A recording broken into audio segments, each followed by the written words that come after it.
नमस्कार, स्वागत है आपका न्यूज़ प्लस 21 में और मैं हूं आपके साथ में अविनाश चंद्रवंशी। और खबर है राजधानी रायपुर के आउटर क्षेत्र की। जी हां, राजधानी रायपुर के आउटर क्षेत्र में भूमाफिया प्रशासन पर हावी होते जा रहे हैं। भूमाफियाओं का आतंक इतना बढ़ गया है कि न्यायालय के आदेश को भी नहीं मानते हैं। ऐसा ही एक मामला रायपुर जिले के आरंग क्षेत्र से आया है, जहां कोसरंगी निवासी बालिसराम कांडरा के द्वारा एक शासकीय भूमि पर कब्जा कर उस पर मकान बनाया जा रहा है। शिकायतकर्ता किशन धीवर ने इस मामले की शिकायत समोदा नायब तहसीलदार से किया है।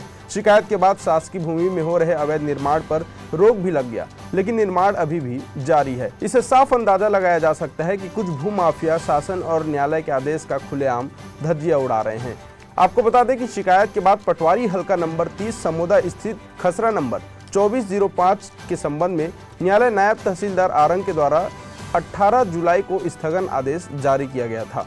इसके बाद भी बालिसराम द्वारा न्यायालय के स्थगन आदेश मिलने के बाद भी न्यायालय के आदेश का अवहेलना कर पुनः मकान निर्माण कार्य अवैध रूप से किया जा रहा है। हालांकि शिकायतकर्ता किशन धीवर ने थाना प्रभारी खरोरा को आवेदन लिखकर कार्रवाई की मांग की है, लेकिन अब तक मकान का निर्माण कार्य जारी है। इसमें ना ही कोई कार्रवाई हुई है और ना ही निर्माण कार्य पर किसी तरह से रोक लगा है।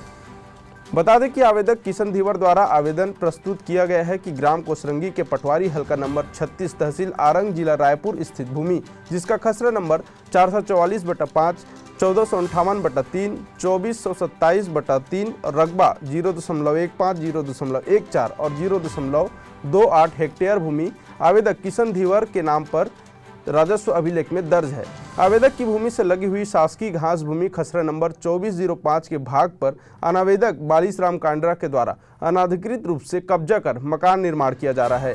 स्थगन आदेश में नायब तहसीलदार ने लिखा है कि बालिसराम कांडरा, आपको आदेशित किया जाता है कि उक्त शासकीय भूमि में खसरा नंबर 2405 पर किसी भी प्रकार का निर्माण कार्य स्थगित रखें, अन्यथा उपरोक्त संबंध में निर्माण कार्य बंद नहीं किए जाने की स्थिति में आपके विरुद्ध वैधानिक कार्यवाही की जा सकती है। वहीं तहसीलदार ने कब्जाधारी बालिसराम को कब्जा के संबंध में कोई भी दस्तावेज, बैनाम, विलेख यदि उनके पास है तो उसे 24 जुलाई को न्यायालय में उपस्थित होकर उक्त संबंध में जवाब प्रस्तुत करने के आदेश भी दिए गए और साथ ही उसके विरुद्ध एक पक्षी कार्यवाही की जाने की बात भी कही गई। लेकिन स्थगन आदेश का किस तरह से भूमाफिया धज्जियां उड़ा रहे हैं, इसका अंदाजा आप लगा सकते हैं। स्थगन आदेश के बाद भी धड़ल्ले से निर्माण कार्य जारी है। अब देखने वाली बात यह होगी कि अवैध निर्माण पर कार्रवाई होगी या शिकायतकर्ता को न्याय मिलेगी। वहीं इस पूरे मामले में हमने समोदा नायब तहसीलदार सृजल साहू से भी बात की। उन्होंने कहा कि न्यायालयीन प्रकरण दर्ज कर जांच की जा रही है। स्थगन आदेश के बाद यदि निर्माण हो रहा है तो उस पर भी कार्रवाई की जाएगी। ऐसे ही तमाम बड़े अपडेट्स के लिए देखते रहें न्यूज़ प्लस 21, आपके हक की बात।